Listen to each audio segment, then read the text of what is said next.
Hello, नमस्कार और अदब सब दोस्तों को। तुम्हारे दोस्त और रहनुमा इरफान की तरफ से एक और मर्तबा तुम्हारे साथ हूँ तुम्हारे अपने चैनल एस्ट्रो एश्योरेंस पर। ये बार बार कहने की बात है कि हमारी कुंडलियों में किस किस्म के योग होते हैं और हम उनको किस तरह जाहिर करते हैं, ये बहुत अहम है। और मैं अपने पहले वीडियो में ये बता चुका हूँ कि तुम योगों की ताकत को कैसे परखते हो, उन योगों को कैसे जागृत करते हो, योगों को बेहतर अंदाज में कैसे प्रकट करते हो। और अगर कुछ योग हमारे वास्ते काम नहीं कर रहे तो ऐस बड़ी क्या सबब है कि वो काम नहीं कर रहे। मैंने सुझाव भी दिए हैं कि योग की ताकत को कैसे बढ़ाया जाए ताकि उस योग से बेहतर नतीजे हाथ लगे। योगों का रिश्तों से क्या नाता है, ये कितना जरूरी है कि तुम उन रिश्तों के साथ भी अच्छा बर्ताव करो, तौर तरीका कितना अहम है, वगैरह वगैरह। मगर एक चीज जो मैंने देखी है कि अक्सर रह जाती है जब तुम योगों को देखते हो, वो है कि वो किस राशि में विद्यमान है। एक चीज जो ज्योतिष की दुनिया में बहुत मशहूर है वो है कि योग किस भाव में है। तो आमतौर पर लोग देखते हैं योग लग्न में है तो बहुत उम्दा, वह 10वें भाव में है तो तुझे शानदार करियर देगा। वह 5वें भाव में है, वह तेरी कला में निखार लाएगा। वह दूसरे भाव में है तो वह कमाई में मददगार होगा। वह चौथे भाव में है तो धन आएगा, जमीन जायदाद मिलेगी वगैरह। मगर इस पहलू पर कम गौर किया जाता है कि योग किस राशि में ठहरा हुआ है। अब जब तुम सेहत को देखते हो, मसलन सेहत सिर्फ ये नहीं है कि तेरी खुराक कैसी है या तुम कसरत करते हो या नहीं, ये तेरे जीने के ढंग के बारे में भी है, यह अनुशासन के बारे में भी है, यह उस काम की किस्म के बारे में भी है जो तुम करते हो।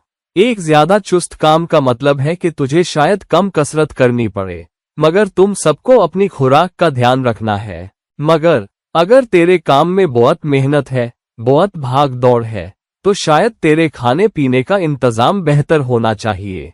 तुझे शायद उस बंदे के मुकाबले कुछ ज्यादा कैलोरी चाहिए जिसका काम बैठकर करने वाला है, जो एक जगह बैठकर अपना काम निपटाता है। वही चीज योग के साथ है।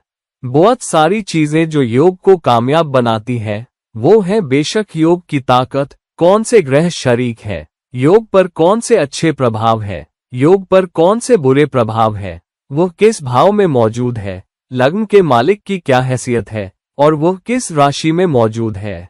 मगर ये किस राशि में पेश किया गया है, इस पर अक्सर सबसे कम बातचीत होती है, इस पर सबसे कम बोला जाता है और इस पर चर्चा होती है। इसलिए क्योंकि मैंने योग के बारे में और दूसरे नजरियों पर बात की है, योग को कैसे मजबूत करें, उसे कैसे जाहिर करें, योग कब चालू होता है वगैरह, आज मैं तुझे यह नजरिया देना चाहता हूँ। राशि वाला नजरिया, जो मेरे ख्याल से कोई भेद नहीं, मगर वह ज्यादा गुमनाम है क्योंकि इस पर बहुत ज्यादा गुफ्तगू नहीं होती। ये योग के प्रकट होने का कम चर्चित या छुपा हुआ टुकड़ा है, जो है उस राशि की ऊर्जा, वह कैसे हिस्सा लेती है और तुझे उस राशि की ऊर्जा का इस्तेमाल कैसे करना चाहिए जिसमें योग रखा गया है, ताकि योग के बेहतर नतीजे हाथ लग सकें। तो पहली बात, हम जानते हैं कि योग या हम योगों को ऐस बड़ी ई चीज के तौर पर देखते हैं जो हमारे वास्ते लाभदायक है। ये हमें मिला एक पुरस्कार है, ये हमें मिला एक अवसर है कि अच्छे कर्म करें, बेहतर कर्म को सक्रिय करें और जमा करें। जबकि दोष एक मुश्किल है बेशक, मगर एक सबब भी है कर्म के कर्ज से मुक्त होने का, उस बुरे कर्म को उतार फेंकने का जो हम अपने साथ ढो रहे हैं। तो एक ढंग से योग और दोष मिलजुल के कर्म को संवारने में मदद करते हैं। अच्छे योग हमें बेहतर कर्म करने की आज्ञा देते हैं और ज्यादा योगदान करने और अच्छा कर्म इकट्ठा करने की, जबकि दोष हमें कर्म के कर्ज को उतारने में मदद करते हैं और उसके जरिए कर्म को सुधारते हैं और संचित कर्म के प्रवाह को जारी रखते हैं। तो हम अच्छे योगों को, राज योगों को मौकों के रूप में देखते हैं और हम दोषों को हेय दृष्टि से देखते हैं। हालांकि ये दोनों ही आखिर में अच्छे कर्म को जाहिर करने में हमारी मदद करते हैं। और हम योगों को मालियाना नजरिए से देखते हैं। हम अच्छा भाव चाहते हैं, हमें एक सुंदर जीवन साथी चाहिए, शायद कोई मशहूर जीवन साथी, हमें और पैसा चाहिए, हम चाहते हैं कि हमारा करियर बहुत अच्छा करे और हम नामवरी, शोहरत, कामयाबी, खुशी भी चाहते हैं। हमें ये सब चाहिए। और हम चाहते हैं कि वो एक योग, वो एक राजयोग हमारे वास्ते ये सब कर गुजरे। और हमारे दिल में एक सवाल रहता है, ये कब फल देगा? मेरी कुंडली में इतने योग हैं, फिर भी मुझे वह कामयाबी नसीब नहीं हुई जो मुझे मिलनी चाहिए थी।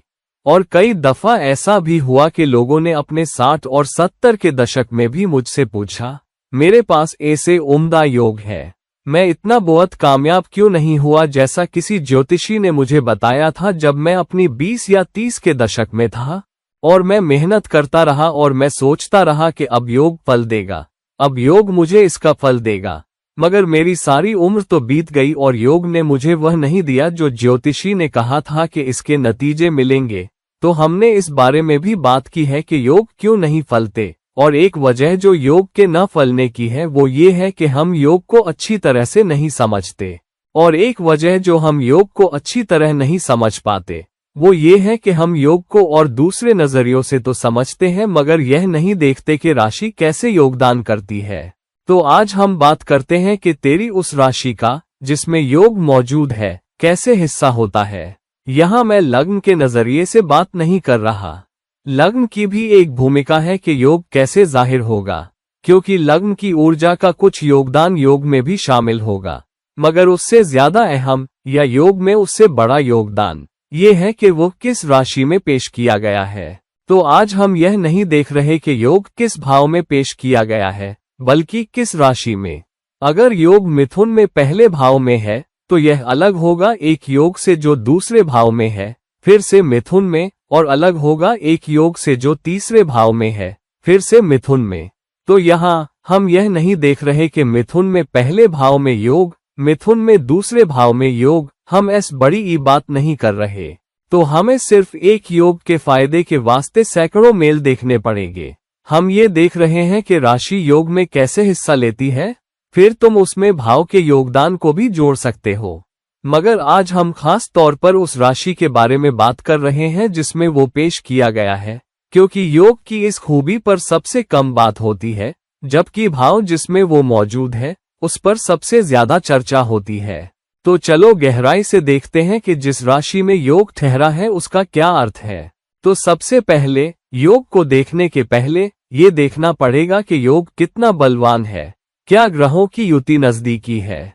अगर योग बृहस्पति और चंद्रमा के द्वारा बन रहा है, मसलन एक दूसरे से केंद्र में हो या एक दूसरे पर दृष्टि हो मगर अंशों में पास पास हो, तो योग ज्यादा मजबूत होता है। अगर दो ग्रह एक ही भाव में करीब नहीं है, या अगर वे एक दूसरे से केंद्र में हैं या एक दूसरे पर परस्पर दृष्टि है मगर अंशों का अंतर बहुत है, तो योग बहुत कमजोर होता है। फिर भी भाव का योगदान अहम है और राशि भी अहम है, मगर क्योंकि योग खुद कमजोर है तो यह उतना प्रकट नहीं होता जितना होना चाहिए। तो योग की ताकत जानना बेहद जरूरी है। सिर्फ ये समझ लेने के बाद कि योग कितना बलवान है, ग्रहों की युति, अंशों का फर्क बहुत कम है जब योग उन ग्रहों के दरमियान बनता है जो आपस में दृष्टि या केंद्र में है, या जैसे भी योग बन रहा है तब जो चीज सामने आती है वो है कोई भी नुकसानदेह ग्रह युति के जरिए योग को बिगाड़ रहा है या उसमें ताकत जोड़ रहा है। और फिर आता है कि वह किस भाव में ठहरा है, और फिर जो चीज उसमें बल भरती है या उसके गुण को कम करती है वो है राशि। मगर योग पर सबसे कम बुरा प्रभाव राशि का होता है। योग पर नुकसानदेह असर ज्यादा भाव की वजह से होता है या उस पर पड़ने वाली दृष्टियों से या उसके साथ युति से, या तो अच्छी या बुरी, मगर उसे खराब करने में उसका ज्यादा दखल होता है। राशि केवल उसमें ताकत भरेगी या योग को एक अलग स्वाद देगी, वह योग को कभी खराब नहीं करती। और यही खास बात है उस राशि की जिसमें वो पेश किया गया है। तो ये याद रखो, जिस राशि में योग मौजूद है वह योग में कभी भी कोई बुरे गुण नहीं लाती। वह केवल योग में बल बढ़ा सकती है या वह योग को कुछ अलग मिजाज देगी, वह योग को खराब नहीं करती। बेशक कभी कभी पूरक शक्तियां होंगी, कुछ मुकाबला करने वाली शक्तियां भी होंगी, फिर भी राशि योग को खराब नहीं करती बल्कि एक अलग दिशा देगी, एक अलग अभिव्यक्ति देगी, योग को एक अलग स्वाद देगी। तो मिसाल के वास्ते एक मेष राशि योगों में क्या हिस्सा लेगी? अव्वल तो ये समझना जरूरी है कि योग में शामिल ग्रह कौन से हैं और उनका अपनी राशि से क्या संबंध है। तो अगर योग में जो ग्रह शरीक हैं वो उस राशि के ज्यादा दोस्ताना है तो योग में उतनी ही ज्यादा ताकत जुड़ती है। मगर अगर ग्रह या जिस राशि में योग मौजूद है वो किसी दुश्मन ग्रह की राशि है तो मिजाज कुछ अलग होगा। वो खुद को अलग तरीके से प्रकट करेगा और वो कुछ अलग दिशा में आगे बढ़ेगा, मगर फिर भी योग खराब नहीं होता। आओ रोचक महापुरुष योग के बारे में गुफ्तगू करें जो मंगल से बनता है। अब अगर रोचक महापुरुष योग बनना है तो उसे मंगल के अपनी राशि या ऊंची राशि में होने से केंद्रों में बनना होगा। तो अगर मंगल मेष राशि में विराजमान है या मकर राशि में मिसाल के तौर पर, तो जाहिर है कि योग में भी बहुत बल होगा। अगर यह मूल त्रिकोण राशि है जो मेष है, बलवान, मंगल के लिए मकर राशि और भी बलवान, और अगर यह वृश्चिक राशि में है तो फिर भी बलवान है, मगर उतना बलवान नहीं जितना मकर या मेष में है मिसाल के तौर पर। तो ये ध्यान में रखना चाहिए। अगर कोई योग बन रहा है, अगर वह अपनी राशि में बन रहा है तो निश्चित रूप से अच्छा, मगर मूल त्रिकोण राशि में और भी उम्दा, और अगर वह ऊंची राशि में है तो सबसे उम्दा। अब उस खास राशि की शक्तियां भी योग में समा जाएंगी। तो मिसाल के तौर पर रोचक महापुरुष योग के वास्ते राशि अपना किरदार कैसे निभाएगी, क्योंकि यह एक बहुत अच्छा योग है और यह केंद्र भावों में बनता है। अगर रोचक महापुरुष योग मेष में बन रहा है जो राशियों का पहला घर है, तो यहाँ मेष की शक्तियां काम करेंगी, ना कि वृश्चिक की शक्तियां या मकर की, जहां योग मंगल के वहां होने से केंद्र में भी बन सकता है। अब मेष की शक्तियां क्या है? मेष की शक्ति है लक्ष्य बनाना, और खता जो बहुत लोग करते हैं वो ये है कि किसी भी योग के साथ, चाहे वो धूर्धुर योग हो या गजकेसरी योग या सरस्वती योग या लक्ष्मी योग, जो भी योग बन रहा हो, लोग उस भाव को देखते हैं जिसमें वो है, मगर राशि की शक्ति और राशि कैसे योगदान कर रही है और राशि क्या कह रही है उस पर ध्यान नहीं दिया जाता। तो किसी भी मेष राशि के बारे में है कि एक लक्ष्य हो। बिना किसी लक्ष्य के अगर तुम योग को प्रकट कर रहे हो तो तुम कहीं नहीं पहुंच रहे। एक है मेष की शक्ति। मेष की शक्ति है हासिल करने की शक्ति, जाओ और पाओ, ये शक्ति है, तुम जानते हो, और मेहनत करो और उसकी तरफ बढ़ो। मगर यह एक लक्ष्य के बारे में भी है। अगर तुम्हारे जहन में कोई खास लक्ष्य नहीं है, साफ साफ लिखे हुए मकसद कि 5 साल में मुझे यहाँ पहुँचना है, 10 साल में मुझे यहाँ पहुँचना है, इस योग के इस्तेमाल से, इस योग की शक्तियों को जाहिर करके, तो मेष राशि योग का साथ नहीं देगी और योग कमजोर पड़ जाएगा। मगर अगर तुम्हारे पास लक्ष्य की तरफ रुख है जो मेष राशि दर्शाती है, तो योग और बलवान होकर प्रकट होगा। अगर भाव भी अच्छा है और उस योग पर कोई बुरा असर नहीं है, तो योग और भी बलवान होगा। यहाँ हम सिर्फ रोचक महापुरुष योग की ही बात नहीं कर रहे, बल्कि किसी भी योग की जो मेष राशि में है। पक्का करो कि तुम्हारे पास एक मजबूत मतलब है, तुम्हारा एक निशाना है, और योग का मतलब क्या है और तुम उसे क्यों प्रकट कर रहे हो और तुम उस निशाने तक कहाँ पहुँच रहे हो। ये बहुत अहम है इन राशि की शक्तियों को इस्तेमाल करने के वास्ते और उस जोश और हौसले से योग को प्रकट करने के वास्ते। फिर वृष राशि की शक्ति क्या है? वृष राशि के वास्ते 3 या 4 पहलू हैं जो खास तौर पर योग से जुड़े हैं। हम सिर्फ वृष राशि की आम तौर पर बात नहीं कर रहे, बल्कि वह योग की ताकत या असर को कैसे बढ़ाती है। वृष भौतिक सुखों के बारे में है, मगर वृष उसूलों और कदरों और कमाई के बारे में भी है। तुम योग की कमाई और बचत को प्रकट कर सकते हो, या ज्यादा पैसा पा सकते हो, या ज्यादा भौतिक स्वाद ले सकते हो, अगर तुम अपने उसूलों पर भी चलते हो। तो कभी उसूलों से न हटो। अगर तेरा उसूल नैतिक रूप से सही है, अच्छाई की राह पर है, तेरा नैतिक कंपास बहुत मजबूत है, तुम किनारा काटने को तैयार नहीं हो, तो योग के भौतिक गुण भी तुझे फल देते हैं। कई बार जब योग वृष में ठहरा हो, मिसाल के तौर पर गजकेसरी योग वृष में ठहरा हो जहां चंद्रमा ऊंची राशि का हो, लोग फिर भी उसे सिर्फ मालियाना नजरिए से देखेंगे और कहेंगे, अरे मेरे पास ये गजकेसरी योग है, ये मुझे बहुत नाम, शोहरत, पैसा, ठाठ देगा, और वे कामयाब होने के लिए बहुत जोर लगाएंगे। मगर अक्सर वे उसूलों पर समझौता कर लेते हैं। जिस पल तुम राशि की एक शक्ति पर समझौता कर लेते हो तो दूसरी शक्ति भी अच्छी तरह प्रकट नहीं होती। तो तुम्हें उस राशि की किसी भी शक्ति पर समझौता नहीं करना चाहिए जिसमें योग रखा गया है। अगर तुम राशि की किसी शक्ति में कमी करते हो तो दिक्कत होगी। तो अगर तुम सच्चे दिल से वृष के ज्यादा मालियाना गुण हासिल करना चाहते हो तो यकीनी बनाओ कि तुम लोगों को खाना खिलाते हो, किसी भूखे को कभी मना ना करो, गरीबों को खाना खिलाओ और उसूलों पर चलो और उन उसूलों और एक बहुत मजबूत नैतिक ढांचे को साथ लेकर चलो और उस परिवार को कभी नजरअंदाज ना करो जिसमें तुम पैदा हुए हो और साथ में भाई बहनों को भी। जब भी तुम इन लोगों को ठुकराते हो, उनसे दूरी बनाते हो, उनसे तुम्हारे रिश्ते खराब होते हैं, तो वृष के मालियाना गुण तुम्हारी मदद को नहीं आएंगे। और यही है राशि का भेद। राशि की किसी एक शक्ति से समझौता करोगे तो दूसरी शक्तियां भी तुम्हारा साथ नहीं देंगी। अब मिथुन राशि की शक्ति क्या है? मिथुन संवाद के बारे में है। मिथुन कला के प्रदर्शन के बारे में भी है। तो अगर तुम एक कलाकार हो, और कलाकार से मेरा मतलब सिर्फ गाना बजाना और नाचना नहीं, हर कोई कलाकार है। चाहे तुम वो हो जो सॉफ्टवेयर बना रहा है तो तेरा प्रदर्शन सॉफ्टवेयर से जुड़ा है। अगर तुम इंजीनियर हो तो तेरा प्रदर्शन इंजीनियरिंग से जुड़ा है, चीजें बनाने से, उत्पादन से, इमारतें खड़ी करने से। अगर तुम आर्किटेक्ट हो तो तेरा प्रदर्शन इमारतों को डिजाइन करने में है, ऊंची संरचनाएं बनाने में, लोगों की जिंदगी में उनकी जिंदगी को और आरामदेह बनाकर कदर पैदा करने में। तो हम में से हर कोई अपने अंदाज में एक कलाकार है।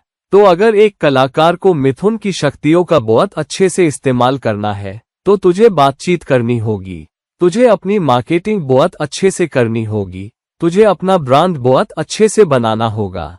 अगर तुम ब्रांड बनाने, संवाद और खुद की मार्केटिंग की शक्तियों का इस्तेमाल बहुत अच्छे से नहीं करते तो तुझे मिथुन में ठहरे योग का कम आउटपुट मिलेगा।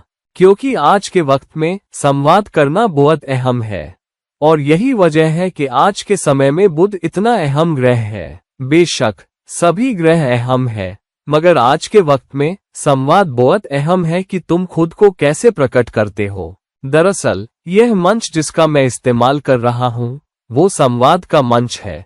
वो सारे सोशल मीडिया जो बहुत मजबूत है, प्रिंट मीडिया और सारा मीडिया सब मिथुन राशि की शक्तियों से, बुध की शक्तियों से जुड़ा है।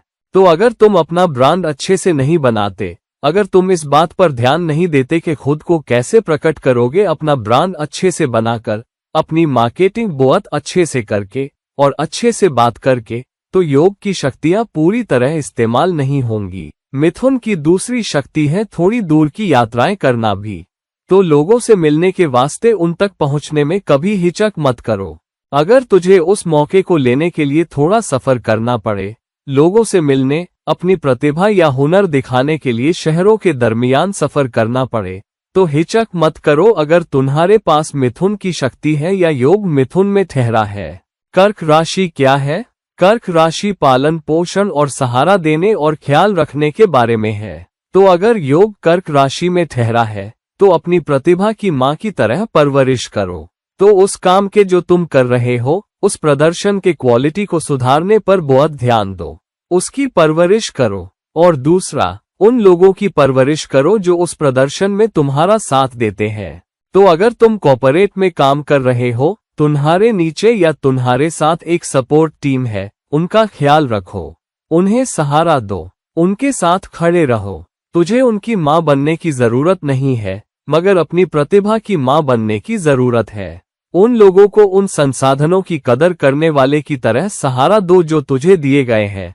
वो लोग जो तेरे हुनर को दिखाने के लिए तेरे साथ है, उनका ख्याल रखो, उनकी परवरिश करो और रचनात्मक बनो।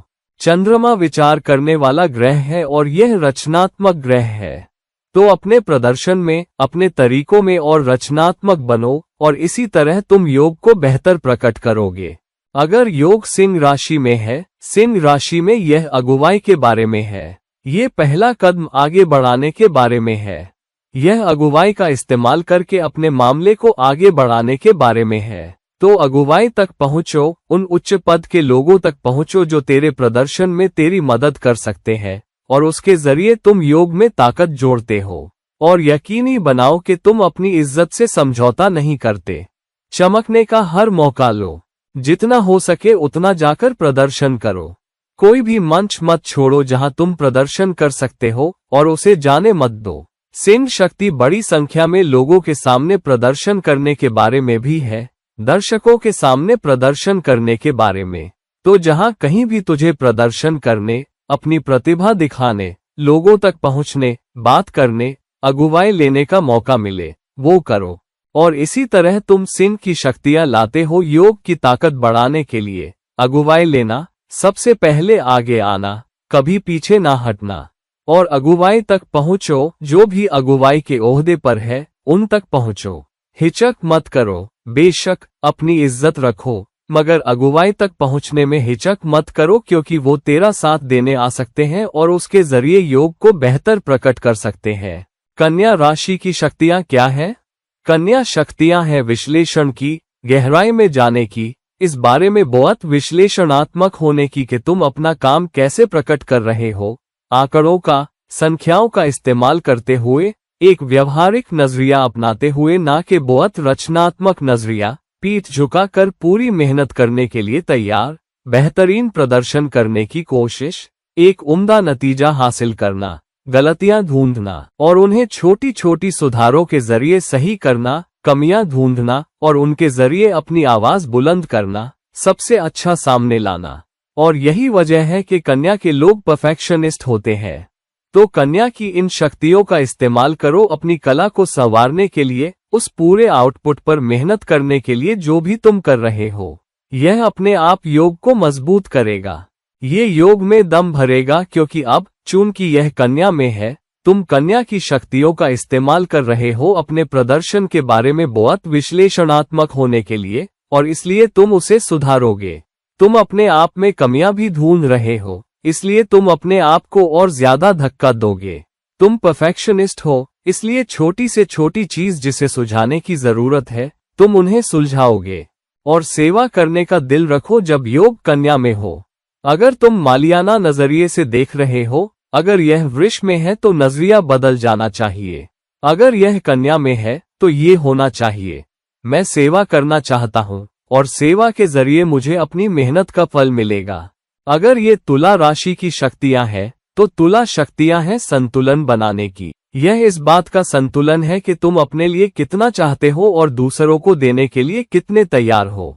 तो अगर तुझे किसी प्रदर्शन से पैसा मिल रहा है, तो बांटने के लिए तैयार रहो। अगर तुझे उससे श्रेय मिल रहा है, तो बांटने के लिए तैयार रहो।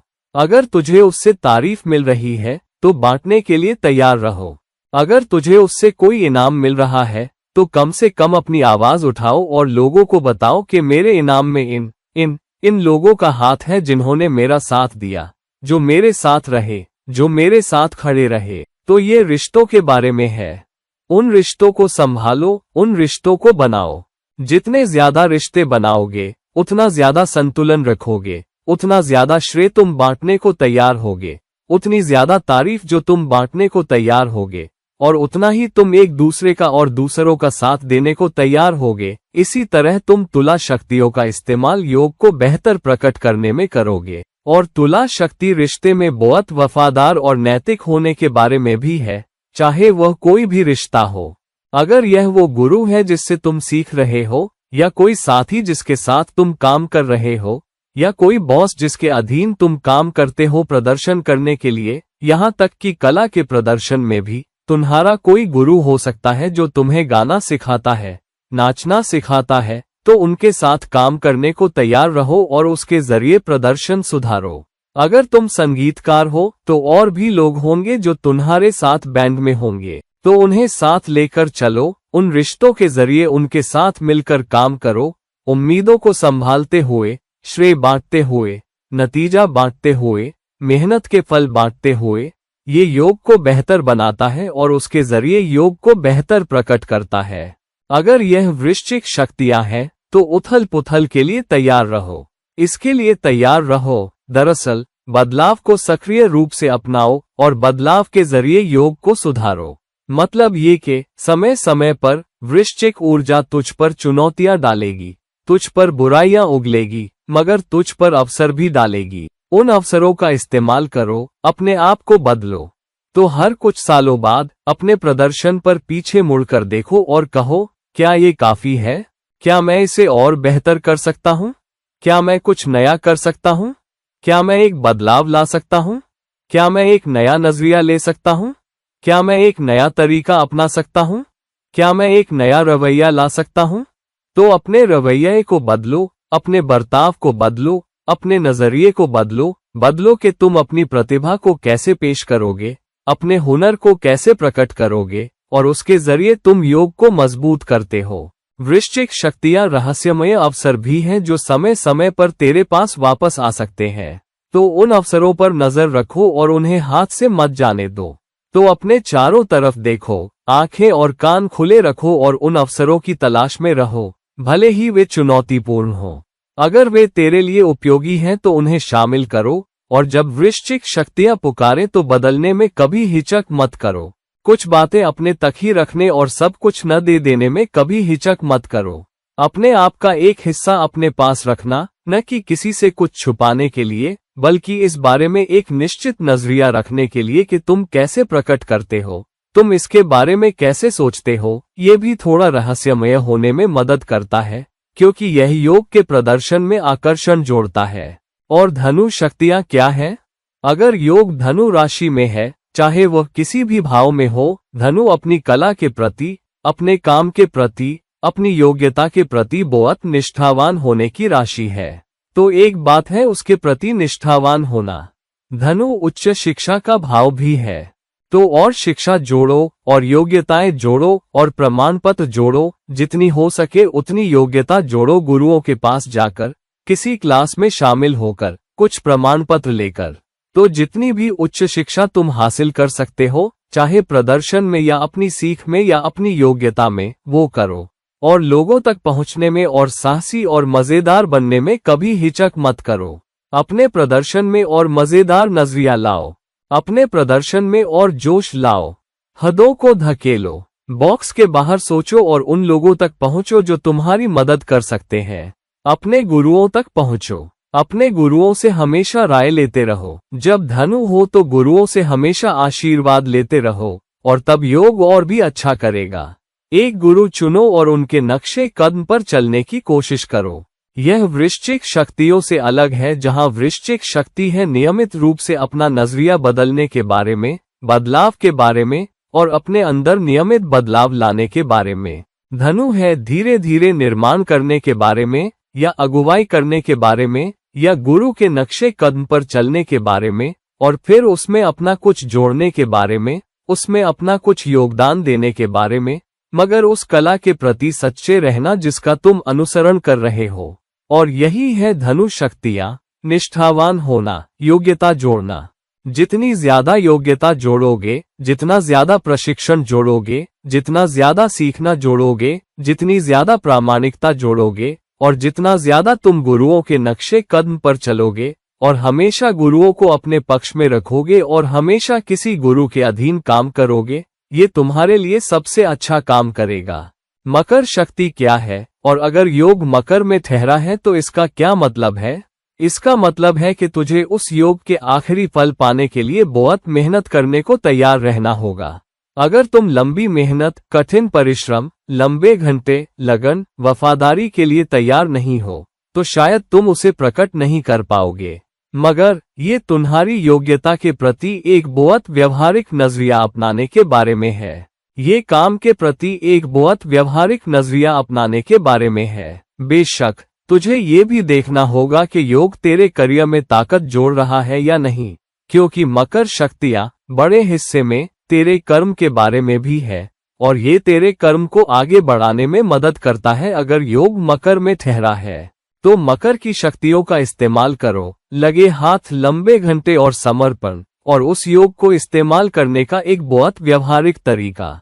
तो जान लो कि लंबे घंटे, लगन भरी मेहनत समय के साथ तुम्हारी मदद करेगी, और उस समर्पण और वचनबद्धता और अपने काम के प्रति बहुत व्यवहारिक नजरिया अपनाने के तरीके को अपनाने से मत हिचको, और देखो कि यह उस योग से कैसे जुड़ता है, और देखो कि क्या तुम उस लाइन में करियर अपना सकते हो जिसका वादा योग कर रहा है। अगर तुम ऐसा करते हो तो योग ज्यादा बार सक्रिय होगा।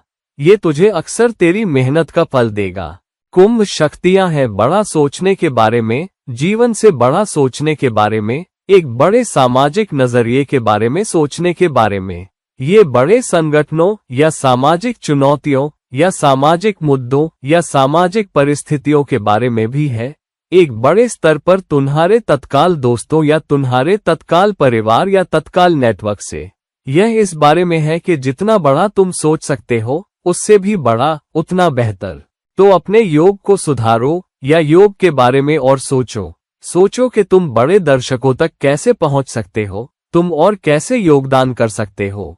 अगर तुम अपने काम के सिद्धांतों के हिस्से के रूप में सामाजिक कार्यों को उठाते हो, या तुम क्या करना चाहते हो, या योग किस दिशा में प्रकट हो रहा है, तो कुंभ शक्तियां तुम्हारी ज्यादा मदद करती हैं। अगर तुम बड़े सामाजिक नजरियों के बारे में सोचते हो कि तुम अपने काम की शक्तियों का इस्तेमाल कैसे कर सकते हो, और तुम्हारा काम किसी सामाजिक चुनौती या मुद्दे से भी जुड़ा होना चाहिए जिसे तुम हल करना चाहते हो, किसी सामाजिक बुराई को जो तुम सुधारना चाहते हो, किसी सामाजिक उथल पुथल को जो तुम बदलना चाहते हो, किसी सामाजिक भलाई को जो तुम और बेहतर बनाना चाहते हो, तो कुंभ शक्तियां तुम्हारा साथ देंगी। कुंभ ऊर्जा का मतलब है बेहतर और बेहतर, बेहतर और बेहतर प्रदर्शन के लिए धक्का देते रहना और बदलाव लाना और बेहतर मापदंड बनाना और उसके जरिए समाज में सुधार और बदलाव लाना। तो जब तक तुम समाज के बारे में कुछ बड़े नजरिए या बड़े मुद्दे को बेहतर बनाने के लिए प्रदर्शन कर रहे हो, या समाज के बारे में कोई बड़ी राय या कोई बड़ा लक्ष्य जो तुम रखते हो जो समाज से जुड़ा हो, तो कुंभ शक्तियां तुम्हारे योगदान में आएंगी और योग की क्वालिटी सुधारेंगी, योग की ताकत बढ़ाएंगी, योग को बेहतर प्रकट करेंगी। मीन शक्ति क्या है? मीन शक्ति सब कल्पना के बारे में है। ये रचनात्मकता के बारे में है। ये बॉक्स के बाहर सोचने के बारे में है। यह उससे परे सोचने के बारे में है जो तुझे दिया गया है। यह अपने आप को उससे ऊपर उठाने के बारे में है जो अभी किया जा रहा है। ये हदों को धकेलने और कुछ नया बनाने के बारे में है, कल्पनाशील होने के बारे में, रचनात्मक होने के बारे में, और उसे शामिल करने के बारे में, और अपने प्रदर्शन में बहुत तरलता लाने के बारे में, उस योग को इस्तेमाल करने के तरीके में तरलता लाने के बारे में। तरलता का मतलब अचानक बदलाव के लिए तैयार रहना और नई रचनात्मकता के लिए तैयार रहना भी है। हमेशा इस विचार को देखते हुए, क्या मैं और रचनात्मक हो सकता हूँ? क्या मैं इसे और बेहतर कर सकता हूँ? मैं यहाँ क्या नया कर सकता हूँ? और उस रचनात्मकता के जरिए अपनी कल्पना को धकेलना, कल्पना की हदों को धकेलना, और उन और गूढ़ क्षेत्रों को लाना कि तुम योग को कैसे प्रकट कर सकते हो, तुम बेहतर काम कैसे कर सकते हो। मीन ऊर्जा, जितना ज्यादा कल्पनाशील तुम हो सकते हो, जितना ज्यादा रचनात्मक तुम हो सकते हो, जितना ज्यादा बॉक्स के बाहर तुम हो सकते हो, जितना ज्यादा आध्यात्मिक देने में तुम हो सकते हो, योग उतना ही बेहतर पूरा होगा। तो यहाँ ये सीधे परमात्मा से जुड़ने के बारे में है। परमात्मा के लिए प्रदर्शन करो, आध्यात्मिक ऊर्जा के लिए प्रदर्शन करो, दूसरों के लिए प्रदर्शन करो, सिर्फ अपने लिए प्रदर्शन मत करो, और जितना हो सके उतना कल्पनाशील, उतना रचनात्मक बनो। अपनी कल्पना की हदों को धकेलो और मीन शक्तियां तुम्हारी मदद करेगी और तुम्हारा साथ देंगी। तो दोस्तों, अपनी कुंडलियों में झांक कर देखो, तुम्हारे राजयोग बन रहे हैं। हर कुंडली में बहुत सारे योग होते हैं। तुम्हारे पास भी बहुत से योग है। योग की किस शक्ति का तुमने इस्तेमाल किया है? तुमने राशि की शक्ति का कैसे इस्तेमाल किया है योग में योगदान करने के लिए? उस भाव के अलावा जिसमें वह है, वह कितना मजबूत है? उस पर कोई सकारात्मक प्रभाव है या नहीं? क्या वह नकारात्मक प्रभावों से बिगड़ रहा है? और यह सब, इन सब बातों को ध्यान में रखते हुए, मगर यह भी देखते हुए कि राशि की शक्तियां कैसे योगदान करती हैं, और इन सब का इस्तेमाल करके योग को प्रकट करना, तुमने ऐसा कितना किया है? अगर नहीं किया तो शायद तुम एक खजाने पर बैठे हो और उस खजाने का इस्तेमाल नहीं कर रहे। तो आज ही अपनी कुंडलियों में गहराई से उतरो, देखो कि कौन से राजयोग मौजूद हैं, वो कौन सी शक्तियां ला रहे हैं, वो तुम्हें प्रकट होने में कैसे मदद कर रहे हैं, चाहे रचनात्मकता के जरिए, चाहे लोगों के सामने प्रदर्शन के जरिए, चाहे तकनीक के जरिए, चाहे उत्पादन के जरिए, चाहे डॉक्टर बनने के जरिए, चाहे और धन पाने के जरिए, चाहे अगुवाई या सियासत या अभिनय में होकर और नाम और शोहरत पाने के जरिए। देखो कि ये शक्तियां कैसे योगदान कर रही है। उस सारी ताकत का इस्तेमाल करो जिसके बारे में मैंने बात की, और उस राशि की ताकत जिसमें वह ठहरा है, और उसके जरिए योग को बेहतर प्रकट करो। तो दोस्तों, अगर तुम मुझसे व्यक्तिगत सलाह लेना चाहते हो तो कृपया नीचे दिए गए लिंक पर मुझसे संपर्क करो। कृपया इस वीडियो को पसंद करो, कृपया इस वीडियो को शेयर करो, कृपया मेरे चैनल को सब्सक्राइब करो। और फिर किसी और वक्त किसी और वीडियो के साथ तुम्हारा दोस्त और रहनुमा इरफान छुट्टी लेता है। नमस्कार।